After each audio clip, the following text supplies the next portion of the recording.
Il n'y a aucun intérêt d'acheter de l'or quand tout va bien. Aucun. Depuis que l'Amérique, que les États-Unis d'Amérique ont officiellement renoncé à l'étalon or, la boîte de Pandore a été ouverte. Et donc, du coup, regarder l'or par rapport à toutes les manipulations de la monnaie vis-à-vis des États, ça ne sert absolument plus à rien. L'or, c'est le dernier des derniers recours lorsqu'il faut rembourser les investisseurs étrangers, pas à l'intérieur du pays. L'or a de la valeur parce que aujourd'hui, il ne sert plus à rien. Pas parce qu'il ne sert à rien. Il a servi durant l'époque mercantiliste, surtout avec l'Empire britannique. Une industrie efficace, c'est une industrie qui est rapide.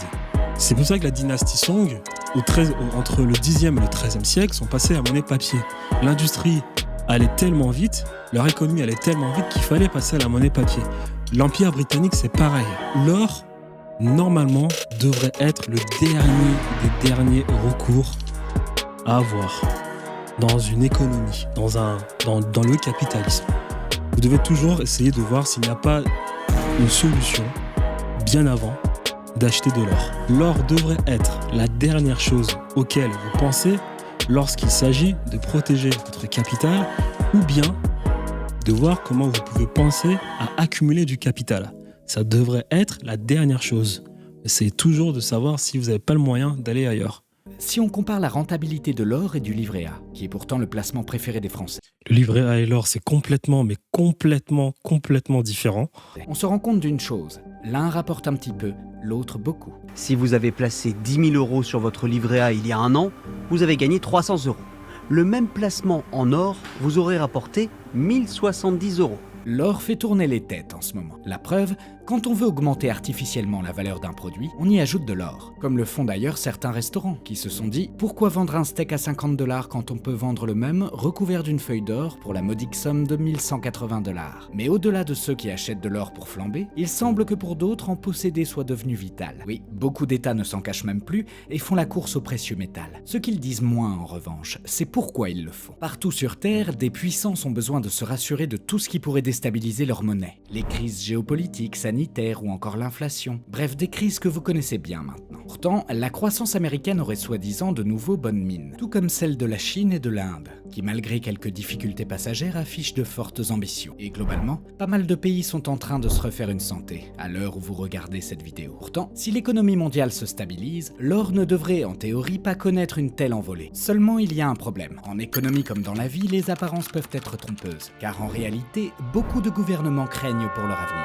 S'il y avait un plan caché, si je voulais retarder des mauvaises nouvelles après les élections, vous croyez que j'aurais annoncé la réforme de l'assurance chômage ? La responsable de cette pagaille, la dette. En effet, vous n'êtes pas sans savoir que presque tous les pays de ce monde vivent à crédit. Sauf qu'un crédit, ça se rembourse. Et pour rembourser leurs prêts, la plupart des pays ont une astuce. Faire un autre prêt. C'est ce qu'on appelle rouler sa dette. Conséquence, on ne rembourse jamais vraiment ce qu'on doit. Et pire, on creuse son déficit. C'est pas grave si tu sais comment créer de la valeur ajoutée pour rembourser cette dette et réinvestir derrière l'argent que tu as généré dans ton entreprise. C'est pas si grave que ça. Et ça, c'est exactement ce que fait la France en ce moment même, aux grandes dames du général de Gaulle, qui déclarait ceci à propos de l'importance de maîtriser sa dette. C'est grâce à cette politique que dans le domaine international, nous pouvons discuter sur tous les sujets sans que qui que ce soit n'ait aucune prise sur nous. Normalement, tant que la croissance est supérieure aux intérêts de la dette, ce système est tenable. Mais si vos rentrées d'argent ne suivent plus et que vous Oui, il a raison. dépensez plus que vous ne gagnez, vous devenez un insolvable. Et des insolvables, il y en a beaucoup. À commencer par les Français, dont 10 C'est à ça que sert l'or pour les États, ce qui est complètement différent des personnes physiques ou même morales à titre privé. 17% d'entre eux ne peuvent plus payer les traites de leur maison, mais aussi et surtout les gouvernements eux-mêmes. Voilà pourquoi il s'agirait de relativiser les choses lorsqu'on parle d'une économie mondiale qui repart à la hausse. Et c'est là que l'or rentre en jeu, car il est fort probable qu'en cas de banqueroute générale, il soit la seule chose à pouvoir nous sauver. Si un pays n'a plus un sou en poche, le gouvernement n'a pas 36 000 solutions. La première, mettre la clé sous la porte et laisser ses citoyens livrés à eux-mêmes. Ou bien la jouer plus soft. Hausse des impôts, dévaluation de la monnaie ou encore saisie du patrimoine. Mais dans les faits, comment demander à certains et notamment à la classe moyenne de payer plus d'impôts qu'elle n'en paye déjà ? Car malgré un salaire correct sur le papier, cette classe moyenne est souvent loin de vivre la vie de château. Donc en fait, c'est pas, vous voulez pas ni de chèque ni de panier, vous voulez simplement vivre de votre salaire, quoi, en fait. Et pas faire recours. Faut pas se faire avoir par ce qu'il est en train de dire, avec tout le respect que je ne critique pas. Mais depuis que l'Amérique, que les États-Unis d'Amérique d'Amérique ont officiellement renoncé à l'étalon or, il n'y a plus aucune raison. La boîte de Pandore a été ouverte. Et donc, du coup, regarder l'or par rapport à toutes les manipulations de la monnaie vis-à-vis des États, ça ne sert absolument plus à rien. L'or, c'est le dernier des derniers recours lorsqu'il faut rembourser les investisseurs étrangers. Pas à l'intérieur du pays. À l'intérieur du pays, c'est-à-dire, par exemple, le gouvernement japonais qui doit aux Japonais, c'est complètement différent. Mais par contre, rembourser les investisseurs étrangers, c'est quelque chose de différent. Le problème qu'il y a en France, et c'est pour ça qu'il faut faire attention avec l'or, c'est que avant d'aller taper dans les stocks d'or, même si je sais pertinemment que Sarkozy l'a déjà fait, avant d'aller taper dans les stocks d'or, si Macron réussit encore aujourd'hui à emprunter de l'argent auprès des investisseurs étrangers, c'est parce que les Français ont de l'épargne dans leur compte bancaire. Ça, ils le savent. Et même d'ailleurs, lorsque les systèmes bancaires commençaient, lorsque l'industrie se développait et qu'elle commençait à aller de plus en plus vite, notamment avec l'Empire britannique, et que derrière les marchands ont appris que esclavagiser des États était un moyen exceptionnel de faire de l'argent. Ils ne pensaient pas à récupérer de l'or, ils pensaient à récupérer l'argent prêté aux États au travers de l'épargne des citoyens d'un pays. Donc du coup, qui payent des impôts. Ça n'a jamais été par rapport à l'or. Quand l'or commence à monter, c'est que c'est très mauvais signe. Vu qu'on vit aujourd'hui dans un monde capitaliste, donc ce qui compte aujourd'hui de nos jours, c'est l'accumulation du capital. S'enrichir au travers du capital et de l'argent. Ce n'est plus vraiment une question de terre comme à l'époque des nobles. Donc pour s'enrichir au niveau du capital, ça s'appelle tout simplement le capitalisme, tu dois, 1, accumuler du capital et 2, le allouer ce capital. Donc pour ce faire, tu as ce qu'on appelle la machine industrielle. Donc tu as 2 paradigmes pour ce qui est du capital. Tu as le capital qui te permet du coup de t'enrichir et tu as le capital qui... Tu as le capital dans le sens l'enrichissement et tu as le capital dans le sens préservation de ton capital, de la valeur que tu as réussi à capter de par un appareil industriel. Donc du coup, quand on parle par exemple de monnaie, les gens pensent souvent que la monnaie c'est juste du cash. C'est pas que du cash. La monnaie c'est le taux d'intérêt, c'est aussi le taux de change. C'est avec cette monnaie que tu vas pouvoir travailler dans le gros appareil industriel en fonction des moyens que tu as, que ce soit le tertiaire, le secondaire et le primaire. Souvent, le tertiaire dépend du secondaire. C'est-à-dire que le tertiaire ne peut exister sans le secondaire. Et la plupart du temps, le secondaire aspire le primaire.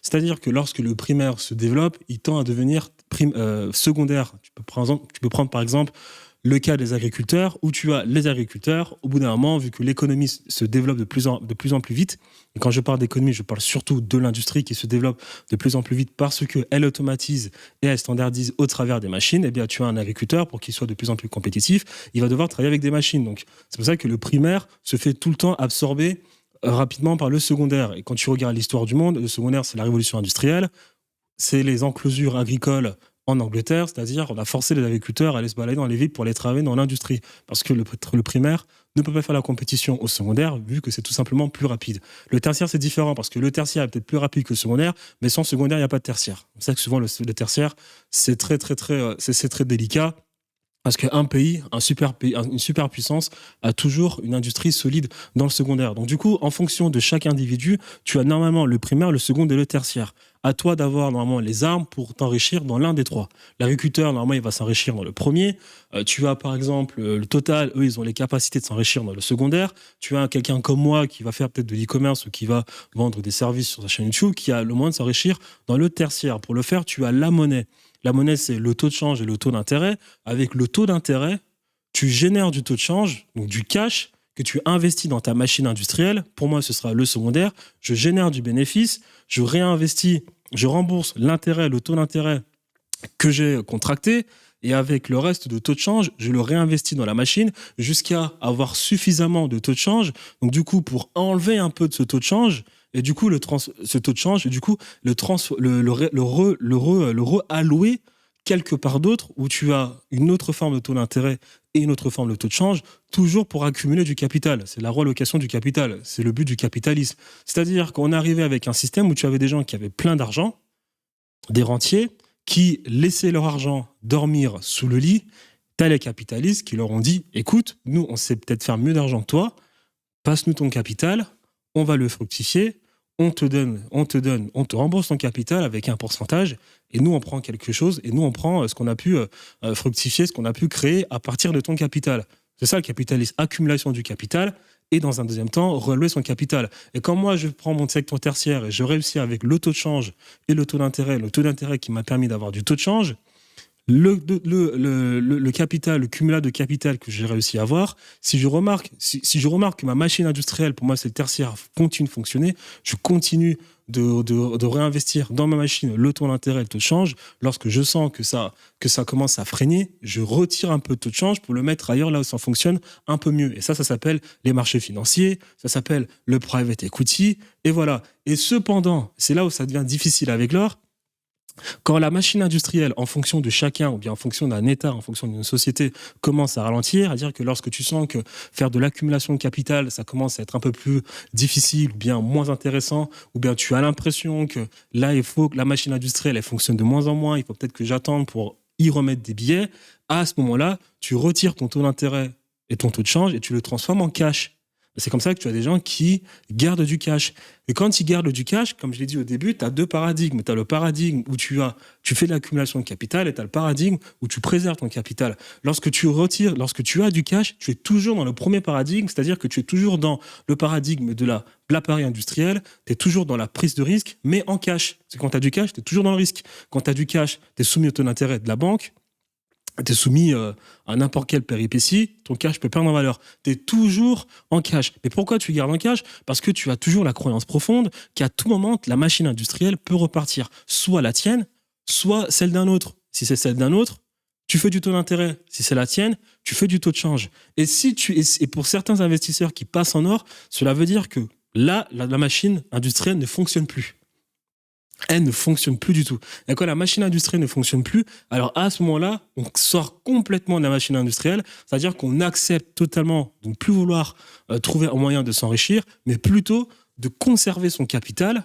Donc du coup, on sort du paradigme riste, on va dans le paradigme or, et là, c'est dangereux. Et quand on va dans le paradigme or, c'est-à-dire qu'on n'a plus confiance en la machine industrielle, on n'a plus confiance au capitalisme, on sent qu'il y a un danger. Et c'est là où c'est dangereux. Pourquoi ? Parce que quand tu as plein de personnes qui retirent leur cash, leur taux de change, leur taux d'intérêt pour le transformer en or, tu as moins de masse monétaire. Qui dit moins de masse monétaire, dit des entreprises qui fonctionnent moins rapidement. Lorsqu'une entreprise fonctionne moins rapidement, cela veut dire chômage, parce que ça va être plus difficile de payer des gens, ça va être plus difficile de faire du bénéfice. Et là, ça fait reculer l'économie. Et ça, c'est dangereux. Et je pense que c'est là où ils vont venir dans la vidéo. Que là, si l'or commence à augmenter, ça veut dire que les gens ont de moins en moins, en fonction du marché, bien évidemment. Là, on va surtout se baser sur les États-Unis, car ça reste encore le pays principal. Si les gens commencent à retirer leur cash, si les gens commencent à transformer leur cash en euros, en or, cela veut dire que c'est très dangereux et que les gens estiment qu'il n'y a absolument plus rien d'intéressant dans l'appareil industriel américain ou bien occidental. Mais ça passe en or peut-être en Occident, mais dans le Pacifique, dans l'Extrême-Orient et le Moyen-Orient, ça continue de tourner. Donc les capitaux vont migrer de l'Occident à surtout l'Extrême-Orient et le Moyen-Orient. C'est là où l'Occident, ça commence à devenir dangereux. Mais quand vous entendez des gens dire cash is king, cash, ces gens, c'est pas si mauvais que ça. Hein. Il y a quand même une croyance fondamentale où les gens pensent encore que l'appareil industriel fonctionne et qu'il faut juste un peu attendre, comme Buffett.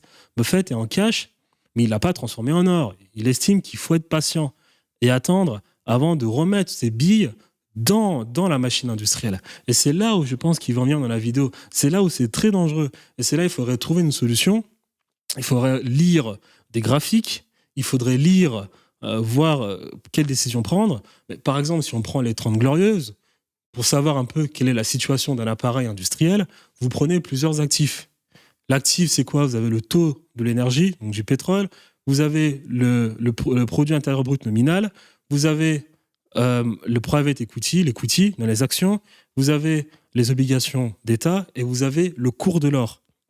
Pour expliquer ce que je disais, quand un appareil industriel fonctionne parfaitement, les deux courbes, vous allez vraiment voir que toutes les courbes vont monter, parce que tout se passe bien, comme dans les Glandes Glorieuses, vous allez voir que les 2 coupes qui performent le moins, ça va être l'or, parce que les gens estiment que là, c'est le moyen de faire plein d'argent. J'ai aussi oublié l'immobilier. Prenez plusieurs actifs. Vous prenez le cours de l'énergie, l'or, le produit intérieur brut pour mesurer les salaires, le travail, la valeur travail, l'immobilier, le private equity, donc les actions, que ce soit en public ou en private, et les bons du trésor.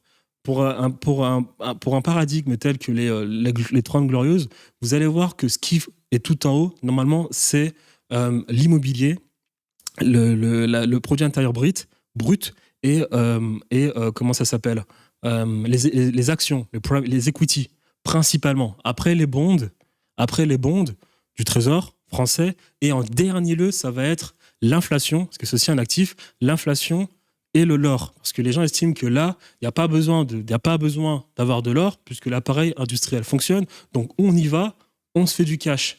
Et lorsque tout le monde, ça veut dire que les entrepreneurs se font plein d'argent, cela veut dire que les travailleurs se font plein d'argent, parce que tu as le produit intérieur brut qui monte, l'equity qui monte, les entrepreneurs se font plein d'argent. Si les bons du trésor montent, ça veut dire que le gouvernement est viable et qu'il maîtrise bien la dette.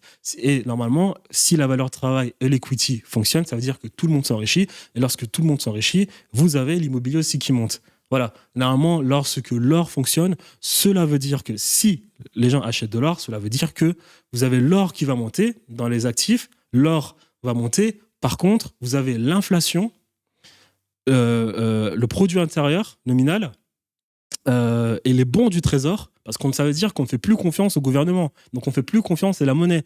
Et la monnaie, elle ne sert pas à dire que j'ai plein d'argent. La monnaie te sert de carburant dans un appareil industriel au travers du taux de change et du taux d'intérêt. Donc quand l'or monte, ça veut dire que vous avez, alors je répète, vous avez le produit intérieur brut nominal, vous avez les bons du trésor d'un gouvernement, on ne fait plus confiance au gouvernement, vous avez l'inflation, vous avez les produits intérieurs bruts, les bons du trésor qui descendent, qui sont plus bas que l'inflation. Ça veut dire que la valeur travail, elle est complètement à la ramasse, parce que justement, les gens retirent la masse monétaire, donc du coup, tout est à l'arrêt. Vous avez aussi la valeur immobilière qui commence à baisser, parce qu'il n'y a plus personne qui s'enrichit. Par contre, ce que vous pouvez avoir, c'est les actions qui restent encore élevées avec l'or, du coup, et l'inflation. Donc, vous allez avoir l'inflation, l'or. Alors, l'inflation, l'or et les private equity qui peuvent, eux, continuer de monter, parce que ça dépend. Comme je l'ai dit, peut-être que les gens vendent leur monnaie pour passer en or en Occident, mais peut-être qu'en Extrême-Orient, ça continue de fonctionner. Et donc là, vous allez peut-être parler de Louis Vuitton. Même si aujourd'hui, c'est un peu difficile parce que vous avez la Chine qui a un petit problème de vélocité de sa monnaie, du coup, de valeur ajoutée au niveau de son appareil industriel, ça ralentit. Mais si vous prenez, par exemple, je sais pas moi, Total ou des entreprises qui sont capables de vendre dans des pays où ça fonctionne, vous avez toujours le private equity qui peut monter pour ces entreprises. Donc du coup, vous allez avoir l'inflation, le cours de l'or et l'equity qui, eux, vont monter. Et en bas, vous allez avoir le produit intérieur brut, donc la valeur de travail qui est vraiment en mauvais état, les bons du trésor d'un gouvernement qui sont en mauvais état, et l'immobilier qui sont en mauvais état, et l'énergie aussi qui est en mauvais état, parce que y a une dévalorisation de la monnaie. Donc du coup, ça fait que là, c'est mauvais. Et je pense que c'est ce qui est en train de se passer en Europe. Accumuler de l'or pour un État et accumuler de l'or pour une personne physique, c'est complètement différent. Une personne physique ou morale, lorsqu'elle accumule de l'or, ça veut dire qu'elle n'a plus confiance en son appareil industriel. L'État, vu que lui, il imprime de la monnaie, il a de l'or juste pour se permettre d'avoir une certaine solvabilité vis-à-vis de sa monnaie papier. Mais c'est deux concepts complètement différents. Et encore une fois, avant de commencer à paniquer pour ce qui est de l'or d'un État, il faut d'abord regarder l'épargne ou bien combien il y a dans le compte bancaire pour ce qui est des citoyens d'un pays. Parce que c'est d'abord ça qu'on regarde. Lorsque le Saoudien ou le Qatari ou l'Américain BlackRock va prêter à Emmanuel Macron ne dit pas « j'ai beaucoup d'or ». Non, parce que l'Américain, lui, il prête. C'est comme je l'ai dit. Vous avez l'appareil industriel pour le BlackRock, lui, il est dans le tertiaire. Il a son capital, il a son taux de change, il a son taux d'intérêt. Donc, s'il lance des marchés financiers dans son appareil industriel pour aller prêter à Macron, c'est pas pour recevoir de l'or. Parce qu'il estime avoir un retour sur investissement et du coup, accumuler du capital. Donc, quand Macron lui dit « prête-moi de l'argent », il lui dit pas « j'ai de l'or, ne t'inquiète pas, Larry Fink ». Il lui dit « non, ne t'inquiète pas, je pourrais récupérer cet argent pour te rembourser si tu capotes, parce que j'ai l'argent des Français dans la banque. Et je répète, la monnaie fait partie du paradigme appareil industriel. Il ne fait pas partie du paradigme conservation conservation de son capital. On est toujours dans le paradigme argent, industrie, voilà, toute cette sauce à l'intérieur. Et c'est ça que Macron garantit. Et c'est pour ça que le livret A et l'or, c'est complètement deux choses différentes. On a un livret A pour faire toujours de l'accumulation de capital, de par une relocation, c'est-à-dire peut-être que c'était dans un premier temps, peut-être que dans un premier temps, tu as accumulé du capital au travers de ta valeur de travail, ou bien au travers du taux d'intérêt, puis du taux de change, en créant de la valeur ajoutée, peu importe. Cette accumulation de capital, tu l'as mis dans le livret A pour essayer de faire une nouvelle accumulation de capital en diversifiant. Ça n'a rien à voir avec de l'or. Il n'y a aucun intérêt d'acheter de l'or quand tout va bien. Aucun. Par contre, quand les gens le font, c'est dans un paradigme, dans un hémisphère de la planète Terre, cela veut dire que l'industrie est en mauvaise santé. L'or, les amis, il faut comprendre que l'or, ça ne s'est pas décidé comme ça. Ça ne s'est pas décidé comme ça. D'ailleurs, tout ce que je vous dis, j'achète beaucoup de formations et dites-moi si vous voulez, je vous dis quelles formations que j'ai achetées où j'ai appris plein de choses, ce qui est quand même intéressant. Parce que quand tu fais de l'argent, il faut réinvestir cet argent, bien évidemment. Avant d'aller acheter des voitures, il faut d'abord que je réinvestisse mon argent. Hein. C'est pour ça que vous ne me voyez pas encore avoir des voitures. C'est pas quelque chose qui m'intéresse. Ce que je voulais dire aussi par exemple, ce que je voulais ajouter par rapport à l'or. L'or, les amis, ça n'a toujours pas été... C'est pas quelque chose qui est arrivé comme ça du jour au lendemain où les gens ont décidé que l'or avait de la valeur. Ça, c'est des choses qu'on ne peut pas prévoir. C'est pour ça que j'ai toujours un problème avec les économistes qui, eux, tout le temps, essayent de prévoir l'avenir alors que tu peux pas... C'est impossible, en fait. Il y a tellement de paramètres qui entrent en considération et que toi, d'ailleurs, tu ne peux pas mesurer. L'or a de la valeur parce que aujourd'hui, il ne sert plus à rien. Pas parce qu'il ne sert à rien. Il a servi durant l'époque mercantiliste, surtout avec l'Empire britannique. Une industrie efficace est une industrie qui est rapide. D'accord ? C'est pour ça que la dynastie Song, entre le 10e et le 13e siècle, sont passés à la monnaie papier. L'industrie allait tellement vite, leur économie allait tellement vite qu'il fallait passer à la monnaie papier. L'Empire britannique, c'est pareil. L'Empire britannique est passé à la monnaie papier parce que son industrie ne faisait que se développer, ça allait de plus en plus vite. Et en plus de cela, ils ont testé ce système parce qu'ils faisaient des guerres. En faisant des guerres, en plus de cela, il fallait stabiliser les territoires qu'ils colonisaient. Et ça coûte de l'argent. Mais il y a beaucoup de personnes qui, avant eux, ont essayé le système de monnaie papier et ça n'a pas fonctionné. Les Suédois ont essayé, ça n'a pas fonctionné. Les Français ont essayé, ça n'a pas fonctionné. Les Song ont essayé, ça a fonctionné. Les Mongols ont essayé, ça n'a pas fonctionné. Pourquoi est-ce que ça n'a pas fonctionné ? Parce que leur appareil industriel, encore une fois, il n'était pas assez viable pour l'investisseur étranger pour, du coup, accumuler du capital. C'est-à-dire, je fais du taux d'intérêt, et je récupère du capital et je m'enrichis. Le système Low, par exemple, en France, parce qu'on a beaucoup essayé la libéralisation en France, c'est parce que, déjà de 1, on a promis aux investisseurs de faire de gros retours sur investissement. Donc, en fait, du coup, le système Low, c'était exactement comme la crypto-monnaie et le Shiba Inu, quoi. Tu mets un billet, tu estimes avoir beaucoup d'argent. Le problème, c'est que là, la France, c'est pas une entreprise, quoi. La France, c'est pas un shitcoin. C'est pour ça que ça n'a pas fonctionné. Alors, et l'Angleterre, la Suède et les yuan, c'était pareil. Il n'avait pas cet appareil industriel assez solide pour que l'investisseur étranger ait confiance en lui et lui laisse ce capital. C'est ça qu'aujourd'hui, vous avez tout le monde qui investit chez Apple les yeux fermés parce que vous savez que Apple a un appareil industriel dont vous êtes sûr que Apple va faire, lui, de la valeur ajoutée, du bénéfice et vous allez récupérer vos capitals investis. C'était la beauté du système britannique. Ils avaient des compagnies qui faisaient tellement d'argent et en plus de cela, ces gens, lorsqu'ils annonçaient faire de la monnaie papier aux investisseurs étrangers, ils étaient très très très précautionneux et leur garantissant un petit retour sur investissement. Pas comme John Law, l'Écossais, qui garantissait un retour sur investissement mirobolant. Les Britanniques, ils étaient sur un retour sur investissement de 5%. Voilà. Donc du coup, durant cette époque mercantiliste, vous avez l'or, mais ça n'a pas toujours été comme ça. Il y a plein de moyens de subsistance auxquels les gens ont de la valeur et qui sont utiles dans la vie des gens. Vous avez le sucre, vous avez le sel, vous avez l'or pour le mercantilisme, vous avez de l'argent, vous avez aujourd'hui même la platine qui a plus de valeur que l'or, mais les gens croient plutôt en l'or, que la platine. Avant, c'était aussi le blé. Il y avait des trucs comme les tulipes, même si c'était plus de la spéculation. Et voilà. Et pourquoi est-ce que les économistes, souvent c'est délicat avec eux, c'est que vous ne pouvez pas prédire cela. On s'est rendu compte qu'au final, l'être humain, sa croyance fondamentale était dans l'or. C'est comme ça que l'or est devenu quelque chose qui garde de la valeur ajoutée. Et dans une économie, la seule chose qui compte, ce n'est pas l'offre, ce n'est pas la demande, ce n'est pas la valeur travail, c'est la croyance fondamentale du marché. Qu'est-ce que le marché veut ? C'est la seule chose qui compte. Croyance fondamentale et comment est-ce que ce marché peut réussir à avoir ce qu'il souhaite. On s'est rendu compte que c'était l'or. L'or ne sert à rien, ne sert plus à rien. C'est pour ça qu'il a de la valeur. Exactement comme le Bitcoin. Le Bitcoin, c'est un peu plus délicat parce que le Bitcoin, l'or, à un certain moment, était une monnaie d'échange. L'Empire allemand s'est beaucoup enrichi grâce à l'or. L'Empire britannique, c'était d'abord avec de l'or. C'était le mercantilisme. Mercantilisme, capital à base de la monnaie. Capitalisme avec de la monnaie. Capitalisme, après vous avez capitalisme, une monnaie papier à partir de l'Empire britannique, mais c'était surtout ça. C'est pour ça que c'est un peu délicat avec le Bitcoin, parce que le Bitcoin, bien avant, il n'a pas servi à une économie, contrairement à l'or.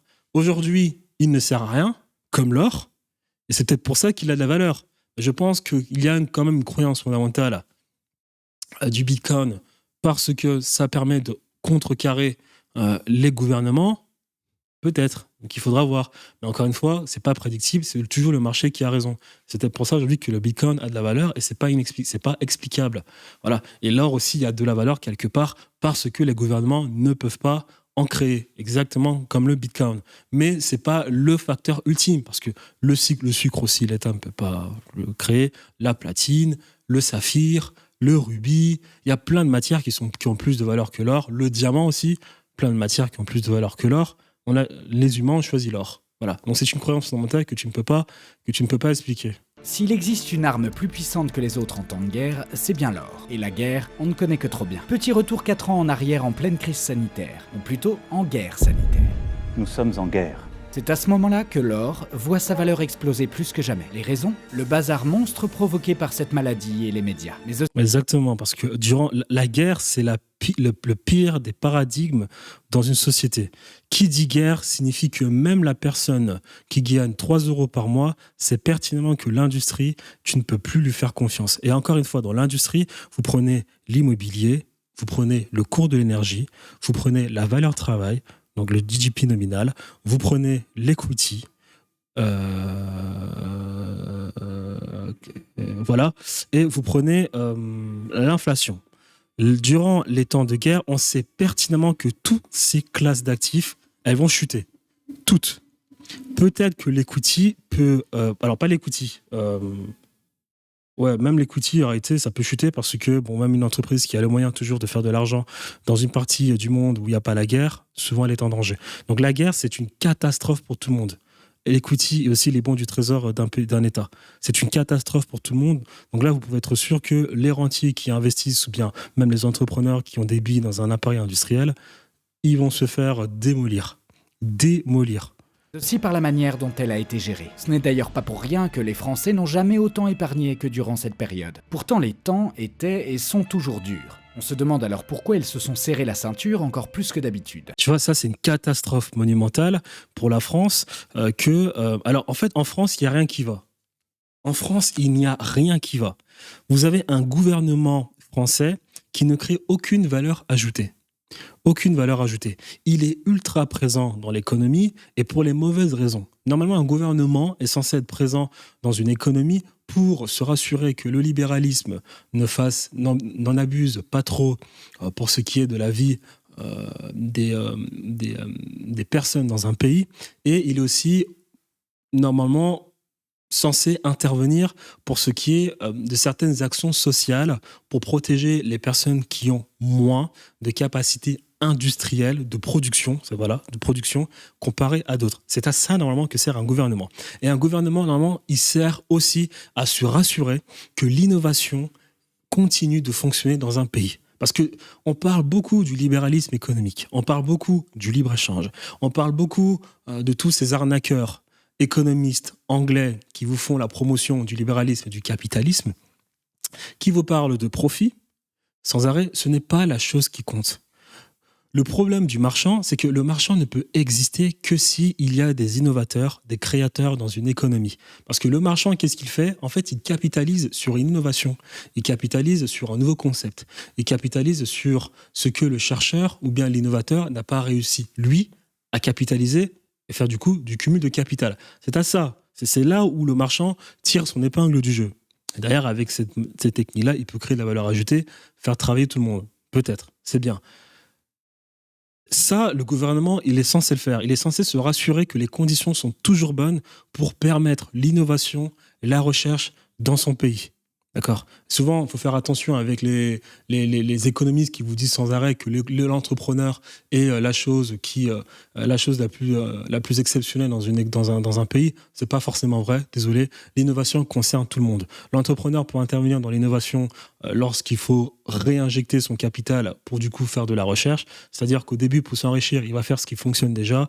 Lorsqu'il fait de l'argent, il investit dans la recherche pour faire de l'argent. Mais souvent, l'entrepreneur, il n'a pas les thunes. C'est à ça que sert un État. Un État, il investit dans des universités, dans des projets, il prend cet argent qu'il a réussi à récupérer au travers des impôts. Il est censé le faire, lui aussi. Il est censé mettre à disposition de bonnes conditions pour les chercheurs, que ce soit dans les sciences, dans le génie militaire, le génie civil, la médecine et tout ça. En France, pourquoi c'est compliqué ? Parce qu'on a un gouvernement qui ne fait absolument rien de tout cela. Rien. Il empêche les entreprises d'innover. Lui-même n'innove pas. Il est présent à 65% dans l'économie pour faire chier tout le monde, pour ralentir tout le monde, pour alourdir tout le monde. Libéralisme économique, il n'est même pas capable de mettre en place les bonnes conditions. Socialisme, il en fait, mais on ne sait pas où va l'argent. Et derrière, ensuite, vous avez l'entrepreneur qui, lui, ne peut pas réussir à faire de la plus-value, mais vous avez aussi l'épargnant, donc du coup, qui lui est plus dans le paradigme valeur-travail immobilier, qui lui épargne son argent. Donc ça fait que vous avez un gouvernement qui capte de la masse monétaire pour faire n'importe quoi avec, et vous avez l'épargnant qui lui a plein de masse monétaire, mais qui ne réinvestit pas dans un appareil industriel. Et vous avez l'entrepreneur qui lui a peut-être une capacité de faire de la valeur ajoutée, avec une certaine masse monétaire, mais il ne peut pas la capturer, il ne peut pas l'avoir de par l'épargnant, comme de par l'État. Parce qu'un entrepreneur, normalement, qu'est-ce qu'il peut faire ? Il peut vous dire, j'ai une idée, je peux faire de l'argent, toi l'épargnant, donne-moi ton argent, je vais créer du capital et je te rembourse ce que tu m'as donné à hauteur d'un taux d'intérêt. L'épargnant, lui, il veut pas. L'épargnant, lui, son argent, il le cache dans son livre, dans sa banque. Et de côté, l'État, c'est pareil. Et l'État aussi, derrière, il empêche les banques de travailler. C'est pour ça qu'en France, rien ne va. Du côté du mec qui est dans le concept, dans le paradigme de la valeur travail, du côté étatique, du gouvernemental, du côté entrepreneuriat. Rien ne va dans ce pays. Rien de rien de rien. Et l'épargnant, lui, derrière, alors oui, je peux comprendre que les épargnants, je ne sais même pas comment expliquer cela, pourquoi les Français épargnent autant.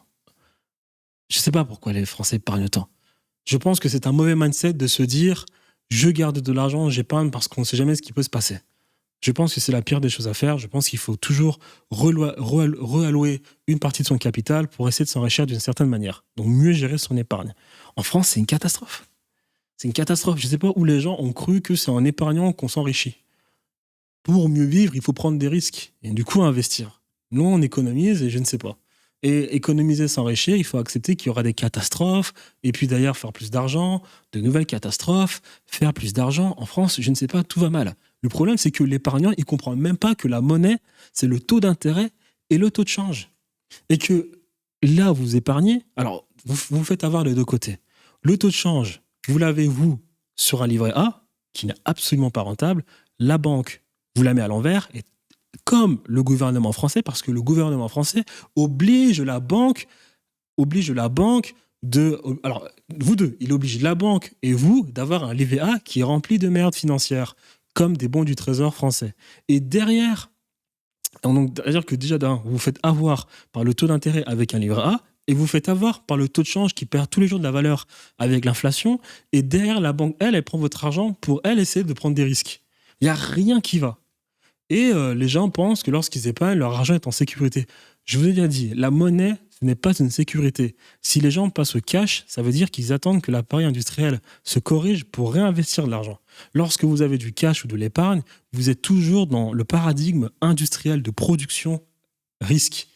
Si vous voulez épargner et ne pas perdre votre argent, il faut partir de l'autre côté. De l'or, des Rolex, des cartes Pokémon, de l'art. Voilà, là où vous êtes sûr que vous allez gagner de l'argent.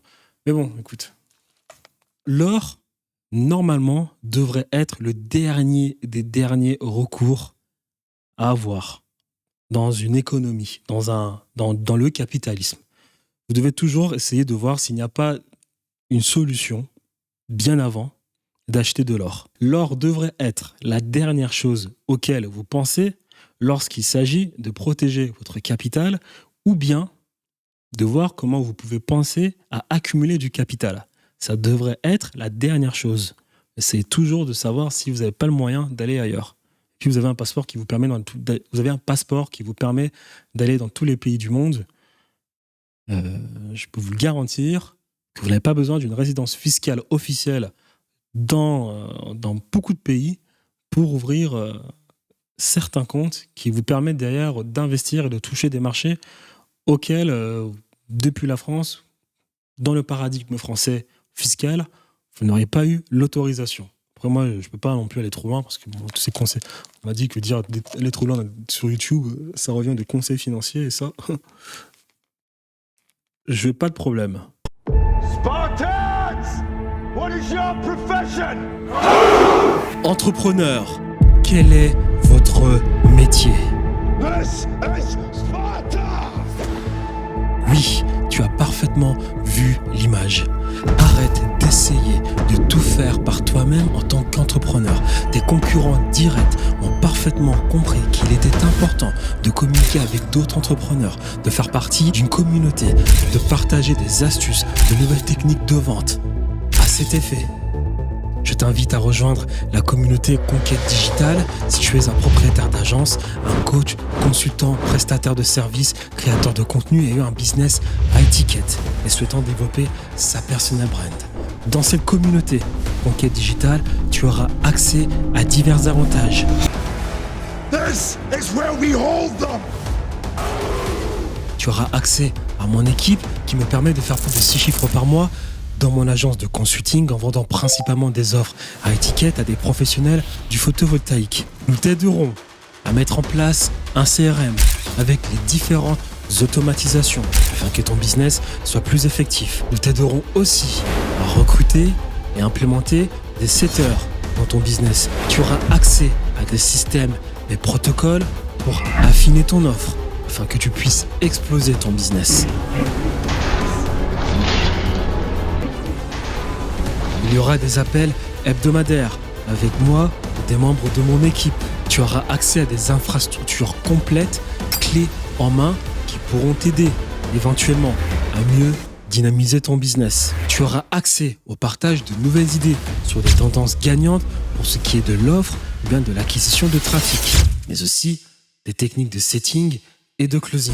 Et en dernier lieu, mon équipe sera à disposition pour toi si tu as besoin éventuellement que nous nous occupions d'un des pôles de ton business. This is where we hold them!